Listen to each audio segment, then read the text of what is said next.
Ramazan Pidesi or Turkish Pide bread is one of my absolute favorite no-knead bread recipes. It's so simple to make and you can master it in no time. Start by mixing milk, water, and instant yeast. Milk makes the dough a lot softer and more tender.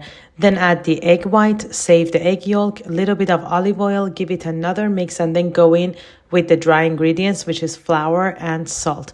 Give it a good mix just until it comes together. There's no need to knead this dough. Cover and let it sit until it doubles in size, just as you can see here.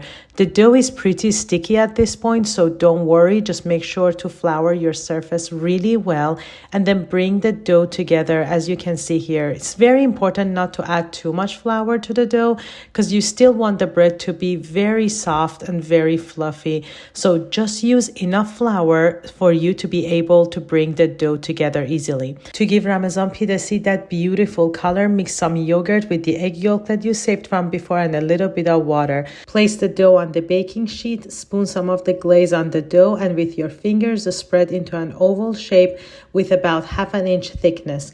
The glaze will help you spread the dough easily and the dough will not stick to your fingers at all. Make sure the dough is spread completely into half an inch thickness because it will rise as it bakes. Then using your fingers, first make indentations on the dough about 1 inch from the edge to make a circle. Then with your fingers, make diagonal indentations in 2 different directions to make diamonds inside that circle.